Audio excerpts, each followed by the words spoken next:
Hello commerce के मेरे होनहार छात्रों, स्वागत है आपका आपके अपने YouTube channel Sharma ji commerce वाले में। आज की इस वीडियो में हम लोग अपने चैप्टर नंबर 1 का रिमेनिंग पार्ट कवर करने वाले हैं, that is production possibility curve. बेटा इस क्लास के बाद आपको इस कंसेप्ट में कभी कोई प्रॉब्लम नहीं होगी और ये चैप्टर नंबर 1 का मोस्ट इंपॉर्टेंट पार्ट है, तो बहुत ध्यान से समझना है, वीडियो को एंड तक देखना है, कहीं भी स्किप नहीं करना है। चलिए बेटा शुरू करते हैं।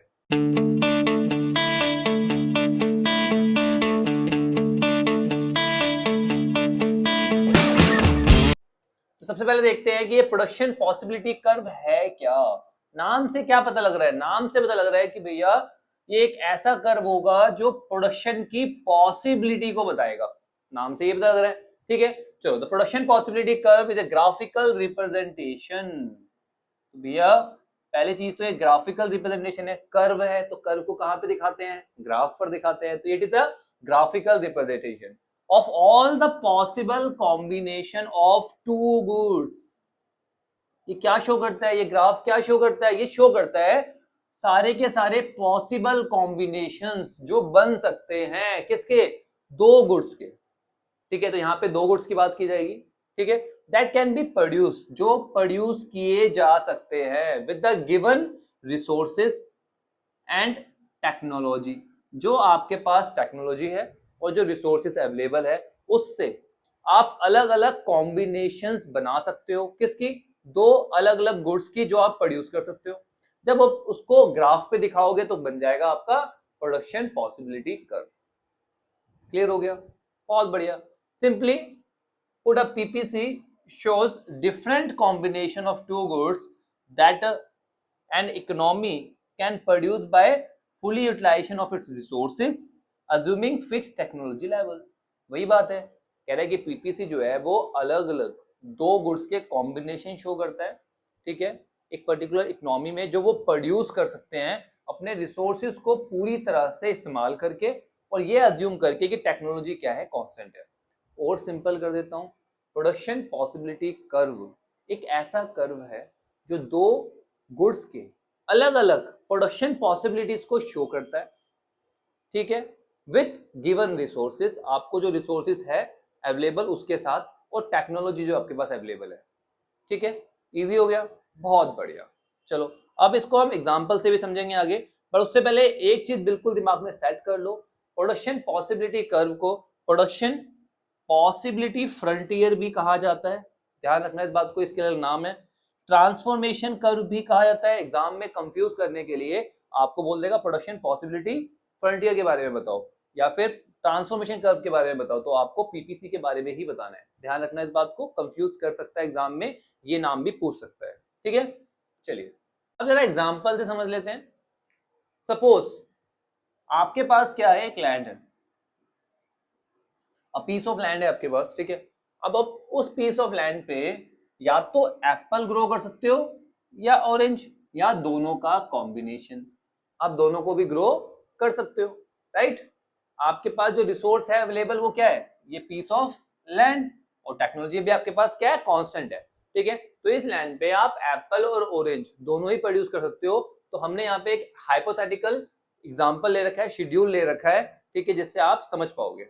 चलो, तो अलग अलग कॉम्बिनेशन बन सकती है। जैसे आपने 15 एप्पल प्रोड्यूस करे और ऑरेंज एक भी प्रोड्यूस नहीं किया, ठीक है। दूसरी कॉम्बिनेशन बी कॉम्बिनेशन बन सकता है हमारा, आपने एक ऑरेंज प्रोड्यूस किया बट अब एप्पल जो प्रोड्यूस करने पड़े वो कितने करने पड़े आपको? 14, एक एप्पल आपका कम हो गया, ठीक है। एक कॉम्बिनेशन ये भी बन सकता है कि भैया अब आपने 2 ऑरेंज करे और 12 एप्पल करे, ठीक है बेटा। तो इस तरह से अलग अलग कॉम्बिनेशन आपके बन रहे हैं। Combination D E F, F में क्या है? 5 आपने ऑरेंज करे और एप्पल आपने एक भी नहीं किया। तो ये अलग अलग कॉम्बिनेशन जो है वो बन सकते हैं, क्योंकि हमारे पास रिसोर्स जो है वो लिमिटेड है, राइट। और हमारे पास टेक्नोलॉजी भी क्या है? वो कांस्टेंट है। तो हम लोग अलग अलग अल्टरनेटिव यूज कर सकते हैं अपने आप को मैक्सिमम सेटिस्फाई करने के लिए, ठीक है। और ये सारे हमारे पास अलग अलग अल्टरनेटिव्स है। समझ में आ गई बात? कोई डाउट? चलिए अच्छा, अब जरा एक कंसेप्ट आप समझ लो साथ के साथ, मार्जिनल रेट ऑफ ट्रांसफॉर्मेशन। आप यहाँ पे देख रहे हो, आप यहाँ पे नोटिस कर रहे हो, जैसे जैसे आप ऑरेंज की यूनिट को बढ़ा रहे हो, वैसे वैसे आपको एप्पल को कम करना पड़ रहा है। क्यों? क्योंकि हमारे पास रिसोर्स तो लिमिटेड ही है ना, रिसोर्स तो हमारा कांस्टेंट ही है, राइट। तो आपको क्या करना पड़ रहा है, अगर आप इस पे ऑरेंज उगाओगे तो एप्पल तो कम करना पड़ेगा, एक को गेन करने के लिए दूसरे को सैक्रिफाइस करना पड़ेगा, ठीक है। इसको बोलते हैं मार्जिनल रेट ऑफ ट्रांसफॉर्मेशन। की रेशियो होती है किसकी? सैक्रिफाइस की उसके गेन से, कि भैया एप्पल कितना सैक्रिफाइस कर रहा है ऑरेंज को गेन करने के लिए, उसको बोलते हैं मार्जिनल रेट ऑफ ट्रांसफॉर्मेशन। आगे और डिटेल में पढ़ाऊंगा, बट अभी की अभी यहीं पे समझ लो, ठीक है। यहाँ पे क्या हुआ, एक गेन हुआ और यहाँ पे एक लॉस हुआ, तो क्या हो गया, 1 एप्पल का लॉस हुआ और 1 ऑरेंज का गेन हो गया, ठीक है। अब यहाँ पर 2 एप्पल का लॉस हुआ और 1 ऑरेंज का गेन हो गया। अरे बस समझ में। तो इस तरीके से हमने मार्जिनल रेट ऑफ ट्रांसफॉर्मेशन निकाल लेते हैं। क्लियर बेटा? और सिमिलर चीज होती है क्या, मार्जिनल अपॉर्चुनिटी कॉस्ट। बिल्कुल सिमिलर होता है, but marginal rate of transformation में हम क्या करते हैं बेटा, रेशियो में दिखाते हैं और यहाँ पर नंबर्स में दिखाते हैं, दैट्स इट, और कोई डिफरेंस नहीं है, ठीक है बेटा। चलिए बाकी आगे डिटेल में पढ़ने वाले हैं हम इसको। समझ में आ गया बेटा कि भैया हमारे पास लैंड जो है वो गिवन है, टेक्नोलॉजी कांस्टेंट है, तो उस रिसोर्स का हमने इस्तेमाल करके एप्पल और ऑरेंज दोनों को बनाया, तो अलग अलग कॉम्बिनेशन बन गए, क्योंकि एक को गेन करने पे दूसरे को लॉस करना पड़ेगा, तो अलग अलग कॉम्बिनेशन हमने बना लिए। और इन कॉम्बिनेशन को जब मैं ग्राफ पे शो करता हूं तो वही होता है मेरा प्रोडक्शन पॉसिबिलिटी कर्व। बहुत बढ़िया। अब एक ग्राफ पे देख लो एक बार प्रोडक्शन पॉसिबिलिटी कर्व को। देखो बेटा, जब मैंने 15 एप्पल प्रोड्यूस किए थे तो उस टाइम पे ऑरेंज क्या था, 0। फिर मैंने क्या किया, ये एक एप्पल कम करा, 14 एप्पल करे तो ऑरेंज कितना हो गया, 1। फिर सी कॉम्बिनेशन में मैंने 12 एप्पल करे और ऑरेंज कितने हो गए थे, 2। डी कॉम्बिनेशन में मैंने 9 एप्पल प्रोड्यूस करे और 3 हमारे ऑरेंज हो गए थे, ठीक है। ऐसे ही ई पे 5 और 4 थे, और एफ पे जब मैंने 5 ऑरेंज प्रोड्यूस करे तो एक भी एप्पल प्रोड्यूस नहीं हुआ। अब इसको मैंने शो कर दिया कि इस पे ग्राफ पे सारे पॉइंट्स को मिला दिया तो हमारी बन गई production possibility curve. Easy, clear हो गया बेटा, ये हमारी प्रोडक्शन पॉसिबिलिटी कर्व बन गई। तो अब आता है बेटा हमारे पास assumptions. Assumption of PPC, production possibility curve की हमारे पास अजम्पशंस क्या है। तो जब भी हम प्रोडक्शन पॉसिबिलिटी कर्व को पढ़ते हैं तो कुछ अजम्पशन मान के चलते हैं, तभी हम पीपीसी को स्टडी कर सकते हैं, ठीक है बेटा। चलिए, तो पहली अजम्पशन है फिक्स्ड रिसोर्सेज। जो हमारे रिसोर्सेज होते हैं ना वो बेटा फिक्स्ड होते हैं, ठीक है भाई। लैंड जो है वो फिक्स्ड है, तभी तो मैं अलग अलग कॉम्बिनेशन को स्टडी कर पा रहा हूँ। अगर लैंड बढ़ जाएगी या घट जाएगी तो कॉम्बिनेशन भी अलग हो जाएंगे, ठीक है। तो आपको मान के चलना है कि भैया आपके रिसोर्सेज क्या है, वो हमेशा फिक्स रहेंगे, ठीक है। तो quantity and quality of the resource available in the economy are assumed to be fix, ठीक है। This include factors of production such as land, capital, land, technology, सब कुछ फिक्स मान के चलते हैं हम लोग, ठीक है ना।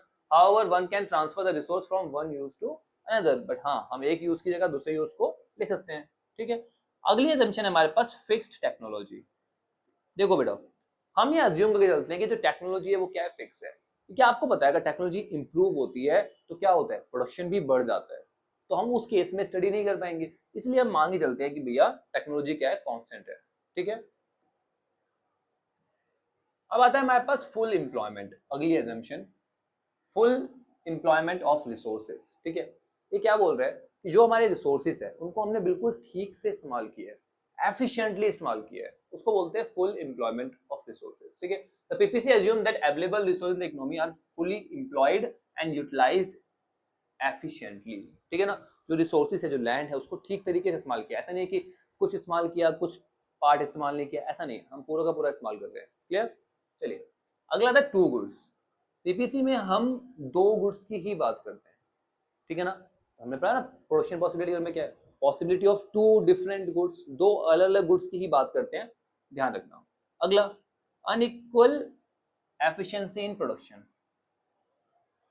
Under PPC, it is assumed that the resources are not equally efficient in the production of all goods. जो resources है, उस resource का इस्तेमाल करके आप हर तरह के goods को similarly efficiency से produce नहीं कर सकते। दिमाग में साइड रखना इस बात को। When the resources are transformed from one use to another, ठीक है, the productivity decline।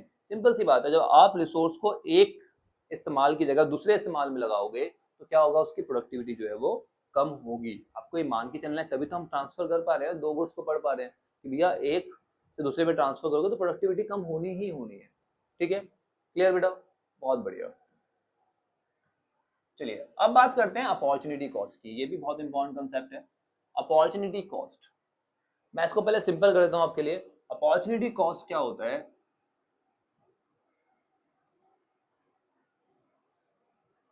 Second best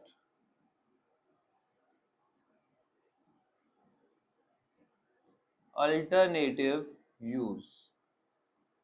जो सेकंड बेस्ट अल्टरनेटिव यूज होता है ना बेटा, जो सबसे अच्छा दूसरा वैकल्पिक प्रयोग होता है, उसको बोलते हैं हम लोग क्या? Opportunity cost. समझो इस चीज को। आपके पास एक पीस ऑफ लैंड है, ठीक है। अगर आप इस लैंड पे वीट उगाते हो तो आपको मिलते हैं 10,000 रुपीज। अगर राइस उगाते हो तो आप अर्न कर पाते हो 9,000 रुपीज। और अगर ज्वार उगाते हो तो आप अर्न कर पाते हो 8,000 रुपीज। ठीक है जी। अब सबसे बेस्ट यूज तो क्या है? वीट। इसके लिए सेकंड बेस्ट कौन सा है? इसके लिए सेकंड बेस्ट है राइस। तो जो वीट है, इसकी जो अपॉर्चुनिटी कॉस्ट है वो है 9,000 रुपीज, क्योंकि इसके बाद जो सेकंड बेस्ट अल्टरनेटिव यूज है वो कितना है? 9,000। ठीक है। तो सेकंड बेस्ट अल्टरनेटिव यूज जो उसको छोड़ना पड़ रहा है क्योंकि उसे फर्स्ट बेस्ट पे जाना है, जो उसके लिए सबसे बेनिफिशियल है उसके ऊपर जाना है, तो उसको वो चूज करने के लिए जो सेकंड बेस्ट छोड़ना पड़ रहा है उसको, वो होती है उसकी अपॉर्चुनिटी कॉस्ट। अगर ये राइस उगा रहा होता है इसमें, तो इसके लिए अपॉर्चुनिटी कॉस्ट वीट की नहीं होती। ध्यान रखना इस बात को। सेकंड बेस्ट की बात करते हैं हमेशा। इसके बाद कौन सा है? इसके बाद कौन सा है हमारे पास? ज्वार। तो राइस के लिए अगर राइस प्रोड्यूस करता है तो ये उसके लिए अपॉर्चुनिटी कॉस्ट होती है ₹8,000। आई होप क्लियर हो गया। एक बार रीड कर लेते हैं। Opportunity cost the concept in economics that is defined as those values और benefit that are lost by a business. ये वो वैल्यू होती है जो बिजनेस ने खो दी, ठीक है, लॉस्ट कर दी। क्यों? बिजनेस ऑनर और organization when they choose one option और the alternative option over the another option, कि भैया जो वैल्यू आपने लूज कर दी क्योंकि आपने एक ऑप्शन को चूज किया जिसकी वजह से आपको दूसरा ऑप्शन छोड़ना पड़ा, उसकी जो वैल्यू है वही होती है अपॉर्चुनिटी कॉस्ट।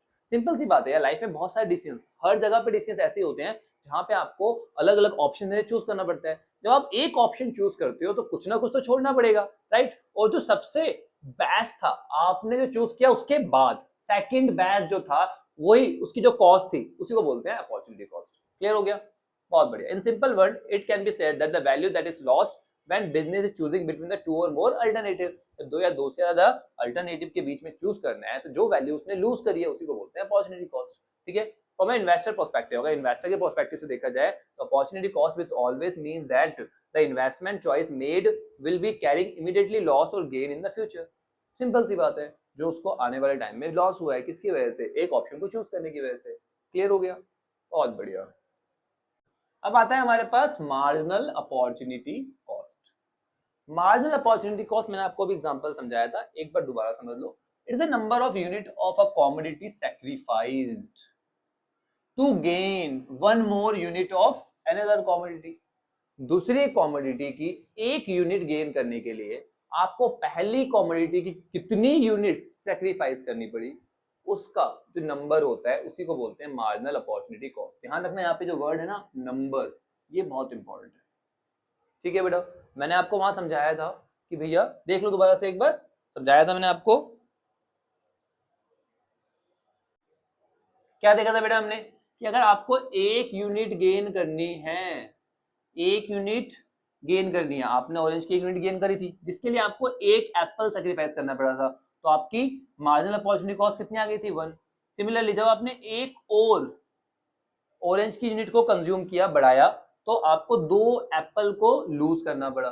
ठीक है, तो यहाँ पे मार्जिनल अपॉर्चुनिटी कॉस्ट कितनी आ गई? 2। तो एक और कमोडिटी बढ़ने से जितना दूसरी कमोडिटी को लॉस हो रहा है, जितना वो सेक्रीफाइस कर रही है, उसी को बोलते हैं मार्जिनल अपॉर्चुनिटी कॉस्ट। क्लियर बेटा? आई होप क्लियर हो गया। Marginal opportunity cost is always increasing. बेटा मार्जिनल अपॉर्चुनिटी कॉस्ट हमेशा इंक्रीज ही करती है। ठीक है। It mean that more unit of commodity have to be sacrificed in order to gain one more unit of another commodity. अगर एक एक करके आपको गेन करते जाना है दूसरी कमोडिटी को, तो पिछली वाली जो है वो ज्यादा से ज्यादा सेक्रीफाइस करना शुरू कर देगी।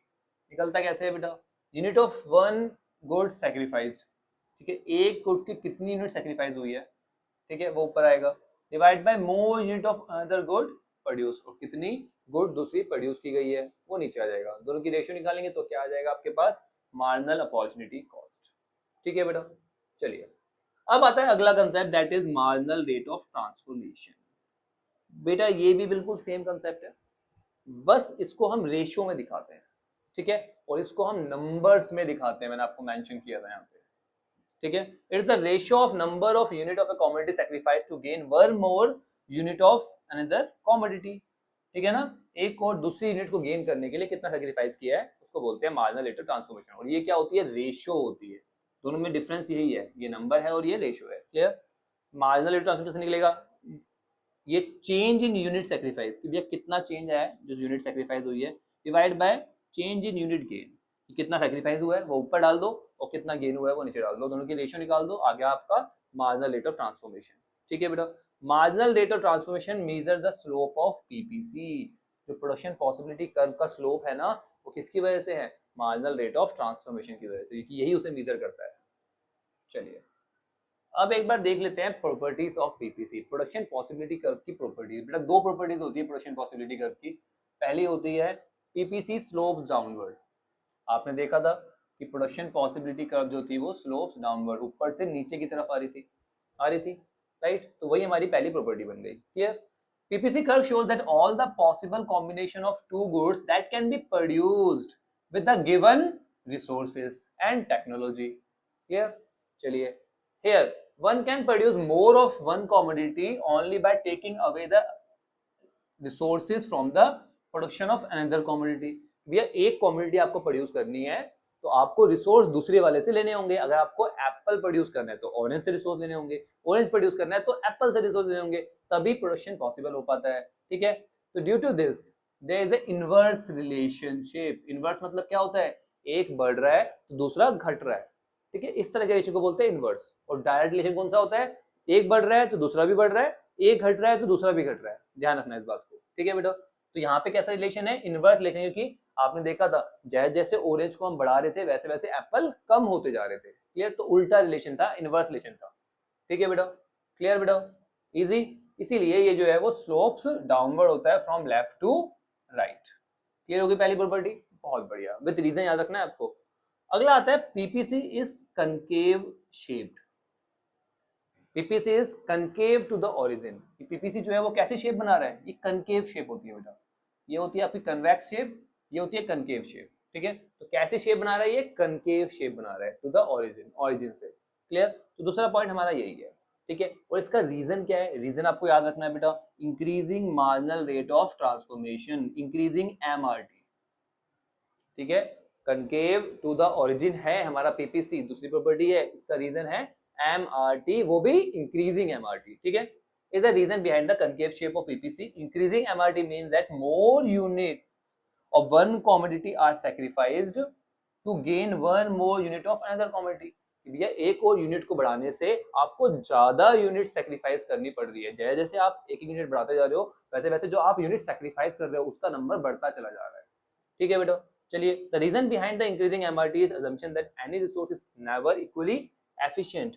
और ये एमआरटी बढ़ क्यों रहा है, क्योंकि हमें पता है कि कोई भी रिसोर्स जो है वो पूरी तरह से इक्वली एफिशिएंट नहीं होता, ठीक है ना, किसी की एफिशिएंसी ज्यादा होती है, किसी की एफिशिएंसी कम होती है, क्लियर। दस as the resource are transformed from one good to another, less and less efficient resource are employed, ठीक है ना, तो जो लेस एफिशिएंट रिसोर्स है वो ज्यादा लगाए जाएंगे, सिंपल सी बात है, इंक्रीजिंग कॉस्ट, जिसकी वजह से कॉस्ट बढ़ती है और एमआरटी बढ़ती है, क्लियर हो गया, बहुत बढ़िया, प्रॉपर्टीज क्लियर हो गई, पीपीसी स्लोप डाउनवर्ड और PPC concave to the point of origin, ठीक है बेटा। इसका रीजन तो आपको पता ही है कि जैसे जैसे आप एक को गेन करोगे उसको सैक्रिफाइस करना पड़ेगा, इनवर्स रिलेशन है, और यहाँ पे increasing marginal rate of transformation, बिल्कुल दिमाग में सेट कर लो।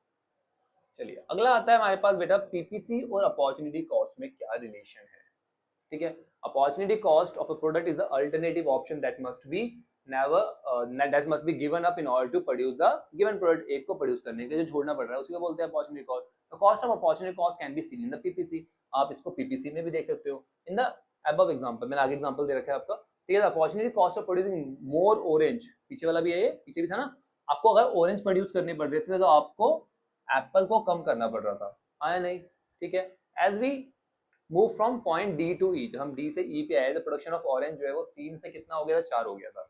But the production of Apple जो है कितना हो गया था, 9 से कितना हो गया था, 5 हो गया था। इसका मतलब जो अपॉर्चुनिटी कॉस्ट है किसकी, फोर्थ ऑरेंज की, जो चौथा ऑरेंज आपने प्रोड्यूस किया, अपॉर्चुनिटी कॉस्ट की कितनी हो गई, 4 यूनिट ऑफ एप्पल, क्योंकि एक ऑरेंज यहाँ पे बढ़ाने के लिए आपको 4 यूनिट ऑफ एप्पल को लूज करना पड़ा। तो ये होती है हमारी अपॉर्चुनिटी कॉस्ट, जो उसके स्लोप पर भी शो होती है, ठीक है। देखो जरा, तो यहाँ से जब आप डी से ई पॉइंट पे आए, ठीक है, तो यहाँ पर 3 यूनिट प्रोड्यूस करे, 3 से 4 पे आ गए, आपने 3 की जगह 4 ऑरेंज प्रोड्यूस करे, मतलब एक ऑरेंज बढ़ाया।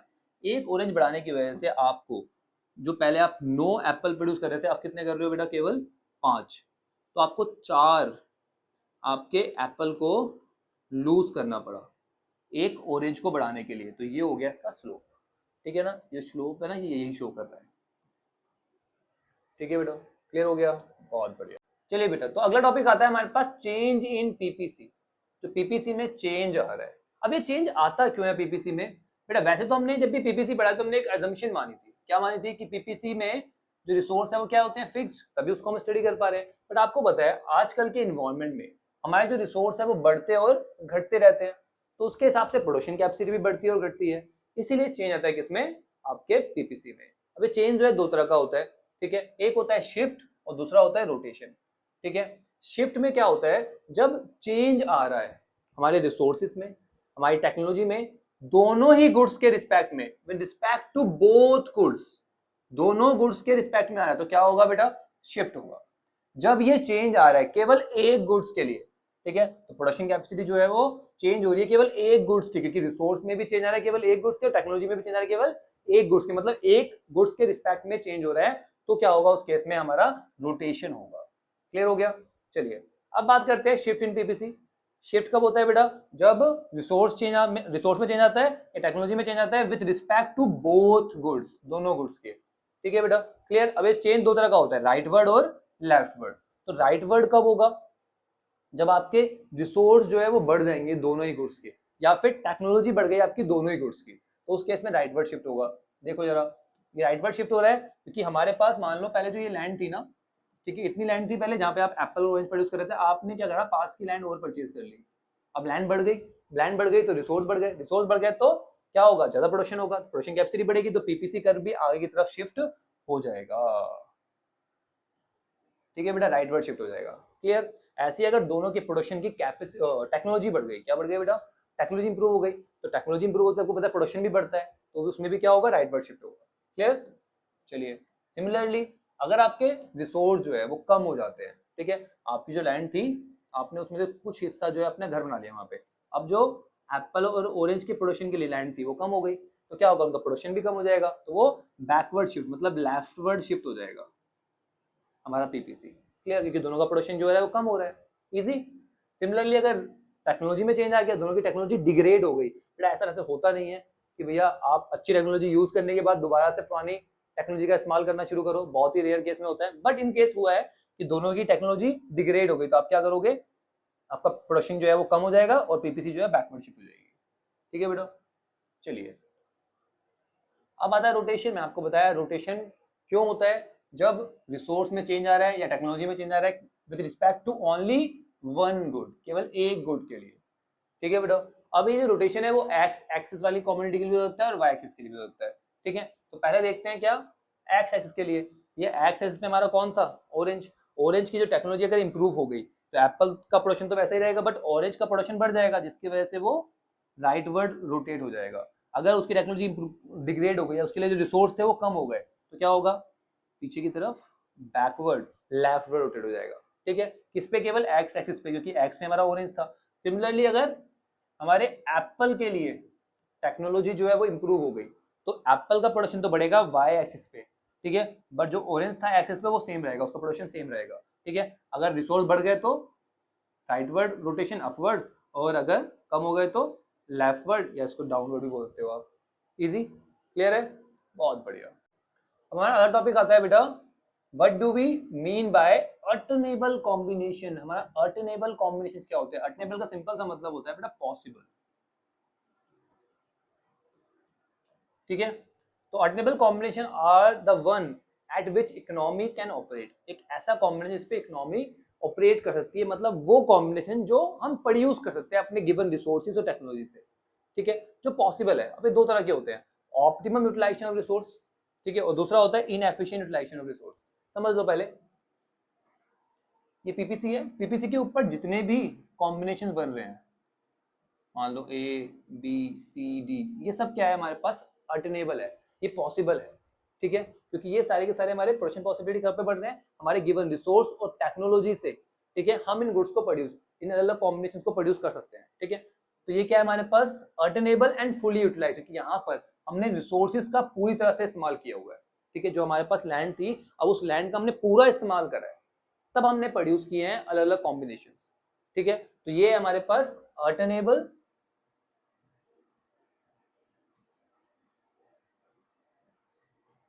And fully utilization of resource, ठीक है, अल्टरनेबल एंड फुली यूटिलाइज, ठीक है।